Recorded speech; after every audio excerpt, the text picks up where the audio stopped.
से मुलाकात की। इस मुलाकात में क्या बातचीत हो गई है? देखिए, बातचीत तो सिर्फ हमारा एक ही एजेंडा है, हिंदू राष्ट्र को लेकर, और हिंदू राष्ट्र को लेके ही चर्चा हुई है कि जो भारत देश है वो हिंदू राष्ट्र के नाम से जाना जाए। और हिंदू राष्ट्र कोई नया मुद्दा नहीं है, ये जब से भारत भूमि हिंदू भूमि बनी है, सनातन भूमि का नाम ही पहले हिंदू राष्ट्र था। जो आज हम मांग कर रहे हैं कोई नई मांग नहीं है, इस बात को लेके चर्चा हुई है। दूसरी चर्चा हुई उत्तर भारतीयों को लेके, तो जो कन्फ्यूज़न था उत्तर भारतीयों को लेके कि उत्तर भारतीयों के लेकर हमारे राज साहब ठाकरे के मन में वो भेदभाव रहता है, लेकिन ऐसा कुछ भी नहीं है। जो सुना गया उसे कंफ्यूज किया गया है। वो बहुत प्रेम करते हैं उत्तर भारतीयों से। उनका कहना था कि जैसे वाकई मैं बिहार की रहने वाली हूँ, वहाँ मैंने देखा है कि गांव से लोग पलायन हो रहे हैं। कोई इंडस्ट्री लगेगी तो लोग वहाँ गांव में अपना रोजगार मिल सकता है, घर से बाहर नहीं जाना पड़ेगा। तो यही इनकी वो बात थी जिससे कि लोग उसे अन्यथा ले गए। राज ठाकरे जी का हिंदुत्व के बारे में क्या कहना था, और दूसरा मुद्दा उत्तर भारतीय के बारे में अपने जो राज ठाकरे जी से बातचीत की उस बारे में उन्होंने क्या अपने देखिए, उनके लिए तो उत्तर भारतीय उतने ही प्रेमी है जितना महाराष्ट्र के लोगों से प्रेम करते हैं। बात तो इतनी थी, क्या वो जो उन्होंने बोला कि बिहार से लोग आके यहाँ जॉब कर रहे हैं, अगर बिहार में इंडस्ट्री लग जाएगी तो घर से बाहर नहीं निकलना पड़ेगा। तो अगर उसको हम घुमा फिरा के उसको विवादित बना दे तो ये तो गलत है। वो तो प्रेम करते हैं उत्तर भारतीयों से। जितनी देर मेरी अभी तक डिस्कस हुई, इससे पहले भी हम बाला साहब ठाकरे से भी मैं मिल चुकी थी, तो मुझे पता था कि जो है इनके मन में कुछ ऐसा भेदभाव नहीं। आपने क्या पूछा उनको? आपने वो क्या पूछा? अयोध्या को लेकर क्या बात हुई, कब राज ठाकरे जी? देखिए, उनका विचार है दिसंबर में जाने का, तो अयोध्या जाएंगे क्योंकि श्री राम जी तो सबके हृदय में बसते हैं, और जो हिंदुत्व से प्यार करते हैं वो अयोध्या से जरूर जुड़े हुए हैं। तो इसलिए दिसंबर में जाने का उनका विचार बना है, तो हम लोग वहाँ स्वागत करेंगे उनका सारा। गुरुमा जी, जिस तरह से हिंदू राष्ट्र को लेकर के अपने यूपी, बिहार और देश के तमाम राज्यों में आंदोलन छेड़ रखा है, विजय दशहरा पे भी आपने बहुत बड़ा ऐतिहासिक रैली निकाली दिल्ली में, तो राज ठाकरे जी आपके साथ आगे आने के लिए तैयार हुए हैं? बिल्कुल, जो हिंदुत्व की सोच रखते हैं वो क्यों नहीं आएंगे, वो तो समर्पण है। और उनकी एक बात मुझे बहुत अच्छी लगी कि वो जो बोलते हैं वो करते हैं, और ऐसे ही देश को लोगों की जरूरत है। तो आप आगे जो इलेक्शन आएंगी उसमें यूपी और बिहार के यहाँ के लोग जो है उन्होंने उनको सपोर्ट करना चाहिए, आप आह्वान करेंगे? बिल्कुल सपोर्ट करना चाहिए, क्योंकि जब वो प्रेम करते हैं सबसे, तो और ये मैं गारंटी देती हूँ कि यूपी बिहार वाले अगर मुंबई में रहते हैं तो वो बिल्कुल बेफिक्र हो जाएं। उनका संरक्षण है उनके साथ। आपको लगा कि आप बेफिक्र होना चाहिए? उन्होंने क्या बताया? मेरी बात हुई जिस हिसाब से उनसे, और जो भाव है उनके अंदर यूपी और उत्तर भारत के प्रति, बिहार के प्रति, वो बहुत अच्छा भाव है। गुरुजी माँ, ये सवाल है कि इलेक्शन आ रहा है तो कहीं सारी पार्टी बोलती है नया मुद्दा हिंदू मुस्लिम का आ रहा है, तो उसके लिए देखिए, मैंने तो उनके कभी भी ये विचार में नहीं देखा कि हिंदू मुस्लिम हो तभी, जब इलेक्शन हो तभी। जो हिंदुत्व की सोच रखते हैं, हिंदुत्व के विचार रखते हैं, उन्हें इलेक्शन से कोई लेना देना नहीं होता। इलेक्शन में वो लोग ये मुद्दा उठाते हैं हिंदू मुस्लिम का, जो अपने सीट के लिए अपने देश को खतरा में डालते हैं। देखिए, अभी पालघर में जो मॉब लिंचिंग हुआ था, आपके अखाड़े के मेरे अखाड़े, मेरे जुना अखाड़े के संत मारे गए, तो आप ये देखिए, जो सत्ता में रहे वो अपने आंख और कान बंद कर लिया था उन्होंने। और यहाँ तक लाने के लिए अप्पा साहब अफसरे और श्री सावंत जी और रीटा जी भी कल हमसे आके मुलाकात की है, तो इन्होंने सेतु का काम किया है, क्योंकि हमारा भी बहुत दिन से विचार बन रहा था। तो आपको ऐसा नहीं लगता कि शिवसेना हिंदुत्व रहेंगे? नहीं है। देखिए, इस विषय में तो मैं विचार नहीं आपको बताऊंगी, क्योंकि हम पॉलिटिकल नहीं है, हम एक संत है, और जो हमारी सोच है, विचार है, विचारधारा कहीं ना कहीं राज ठाकरे से मिल रही है। तो हिंदू राष्ट्र की हमारी हिंदू राष्ट्र ही होना चाहिए। आपने कहा कि हिंदू राष्ट्र होना चाहिए और आपकी विचारधारा राज ठाकरे से मिलती, इसके अलावा और कौन कौन से लोग हैं जिससे विचारधारा मिलती है, और वहाँ कहाँ जाएंगे? देखिए, जो भी हिंदू राष्ट्र के लिए और हिंदुत्व के लिए, देश के लिए काम कर रहे हैं, हम उनके साथ। राजनीतिक सफर में अभी महाराष्ट्र नवनिर्माण सेना ने राजनीतिक सफर में हिंदू राष्ट्र की विचारधारा रखने वाले पार्टियों के साथ जाना चाहिए, ऐसा आपको लगता है क्या? और उस पर कोई राजनीतिक चर्चा आपकी हुई क्या? देखिए, राजनीतिक चर्चा के विषय में मैं नहीं पढ़ती हूँ, क्योंकि मैं राजनीतिक तो हूँ नहीं, एक साध्वी हूँ, वो भी अखाड़े से, और मैं राष्ट्र के लिए काम कर रही हूँ। आज ही नहीं, मैं बहुत टाइम से कर रही हूँ। जैसे मैंने मध्य प्रदेश में 50 घर में हिंदू राष्ट्र भगवा ध्वज मैंने लगा के आई हूँ, घर घर में।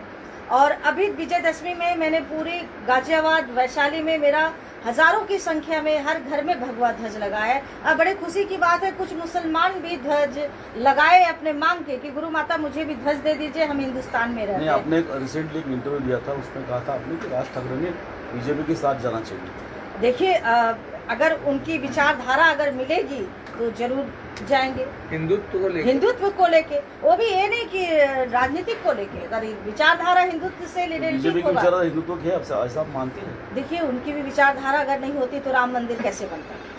हिंदुत्व को लेकर जितनी भी पार्टियां काम कर रही हैं पूरे देश भर में, क्या उनको इकट्ठा होने की जरूरत है? बिल्कुल, हमारा राष्ट्र खतरे में है।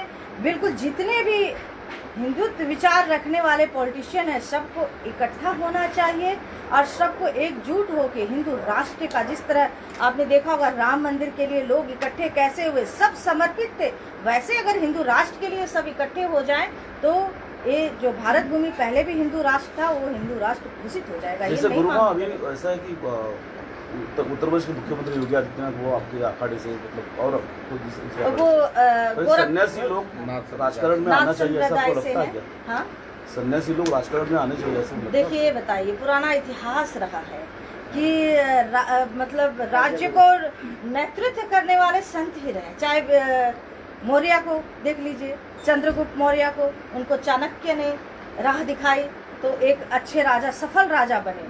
तो ये तो संतों का काम है, राजनेताओं को जरूरत पड़े तो आप भी राजनीति में आएंगे? देखिए, राजनीति से तो हमारा कोई समाज को जरूरत पड़े तो हम नेतृत्व जरूर करेंगे। जो सच्चे हिंदू राष्ट्रवादी हमारे नेता होंगे उनके नेतृत्व में जरूर रहेंगे, लेकिन अभी पद को लेकर सवाल ये है कि राज ठाकरे का किस प्रकार से स्वागत किया जाएगा अगर दिसंबर में राज ठाकरे अयोध्या आए? बहुत भव्य तरीके से किया जाएगा। पूरा संत समाज उनके साथ है, जो राष्ट्र के लिए और हिंदुत्व के लिए सोचते हैं। तो मैं आपको बता रही हूँ, एक आह्वान पे हमारे जगत गुरु सूर्याचार्य भी यहाँ पे आ गए कि नहीं, हमें राज साहब ठाकरे के यहाँ जाना है, क्योंकि अभी हिंदुस्तान खतरे में है। आप देखिए अफगानिस्तान का क्या हाल हुआ। अफगानिस्तान वाला हाल बहुत ही जल्दी 10 साल में हम लोग पलायन कर सकते हैं। हिंदुस्तान उस खतरे के कगार पे है। 10 साल के बाद हिंदुओं को शरणार्थी बनना पड़ेगा। अगर आज नहीं जागेंगे तो कभी नहीं। एक सवाल ये है कि कश्मीर में पक्षधर है, दूसरी ओर कहती हैं कि हिंदुत्व यानी हिंदुत्व खतरे में। क्या हिंदुत्व विचारधारा वाले पार्टियों के साथ आप क्या सेतु का काम करेंगे? जैसे राज ठाकरे कह रहे हैं कि आपको हिंदुत्व विचारधारा करते हैं, आप सेतु का काम करेंगे? जरूर, जरूरत पड़ेगा तो जरूर बांधने का काम करेंगे। संतों का काम ही यही होता है कि आपस में जोड़ के जो राष्ट्र हित के कार्य होता है वो संत उसमें आज से नहीं परंपरा रही है। इतिहास गवाह है कि संतों का काम रहा है कि सेतु का काम करते रहे। राज्य को नेतृत्व का कार्य किया है संतों ने। कश्मीर में जिस तरीके से कश्मीर में जैसे जैसे वहाँ पर लोग पहुँच रहे हैं, चाहे टूरिज्म के हिसाब से या काम धंधे के हिसाब से, वहाँ पर लोग मारे जा रहे हैं। लगातार पिछले 10 दिनों से खबरें आ रही हैं उसको लेकर के। और दूसरे जगहों पर इसी सिक्किम में भी सेम इसी तरीके से था। जब यूपी बिहार के लोग वहाँ पहुँचे तो वहाँ मारा पीटा गया। यहाँ पर भी यही कंडीशन रही। इसको लेकर के आप कैसे देख रही हैं? देखिए, इसको लेके कहीं ना कहीं पॉलिटिकल प्रॉब्लम है जिसके कारण इस तरह से हो रहा है। और ये भी बात है कि कश्मीर आज से ही नहीं जल रहा है, आदिकाल से जल रहा है। ये नेहरू जी और गांधी जी का किया धरा है। अगर पाकिस्तान को अलग नहीं करता तो आज कश्मीर क्यों जलता, ये बताइए। वो भी हमारा हिस्सा था, सिंध भी हमारा, हिंद भी हमारा, तो क्यों अलग किया गया भाई? आज देखिए, अफगानिस्तान भी हमारा था ना, जिसे आप गंधार के नाम से जानते हैं। तो रेखा जब खींच दी गई तो परेशानियां तो आएगी। तो कौन झेलेगा? जो बीच में है। तो बीच में क्या है? कश्मीर है। और कश्मीर को सभी लोग अपनाना चाहते हैं, विवादित बना दिया। तो ये तो नेहरू जी का काम है। तो इसलिए इस पे ज्यादा चर्चा ना हो। हमारा सबसे बड़ा एजेंडा है जो हिंदू राष्ट्र को लेके है कि हम आगे जब भी बढ़ेंगे हिंदू राष्ट्र को ही। जगत गुरु जी, आप क्या कहना चाहेंगे? इस आपकी भी मुलाकात हुई, गुरु माँ का आपके साथ आ पाए मंच पे, क्या कहना चाहेंगे इस पूरे हिंदू राष्ट्र को लेकर? देखो, जो भी उन्होंने कहा है उसमें मेरा पूरा समर्थन है, क्योंकि हम चाहते हैं हिंदू राष्ट्र बने, हिंदू राष्ट्र घोषित हो, और ये हिंदुस्तान जब सभी लोग राष्ट्र, महाराष्ट्र और हिंदू राष्ट्र, ये पुराना इतिहास है, राष्ट्र नाम का ये पुराना हिस्सा है।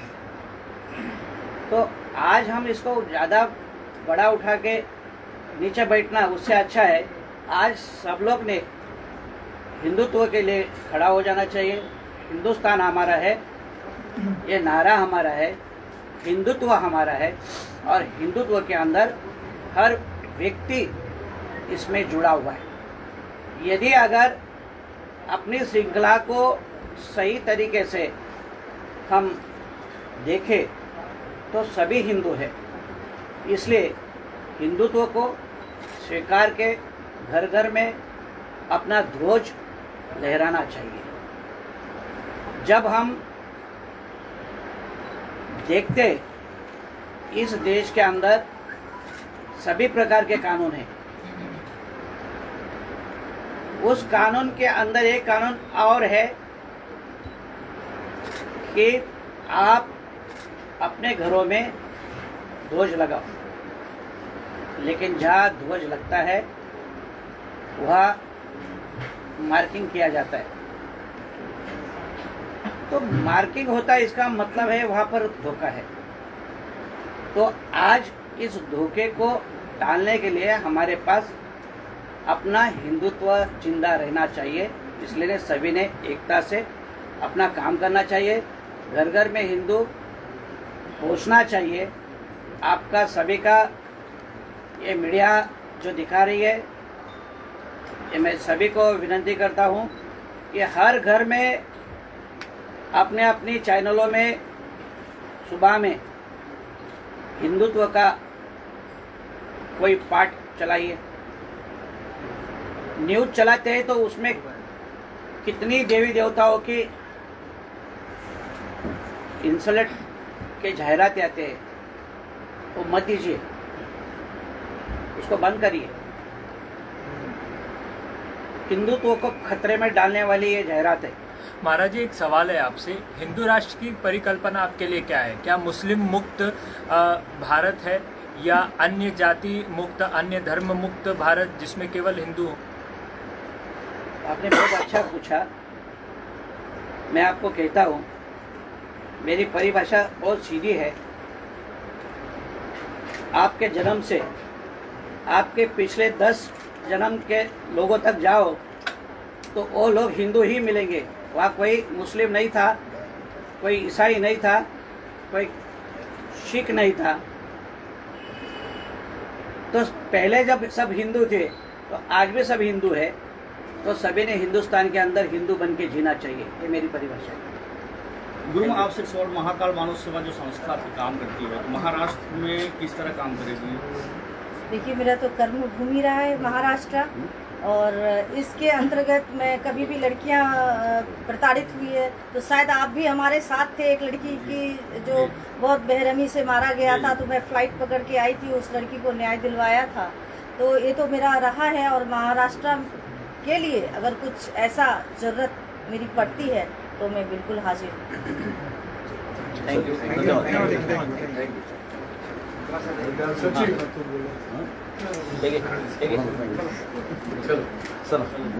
यू। महाराष्ट्र बातमी, शोध सत्तेचा, आवाज जनतेचा।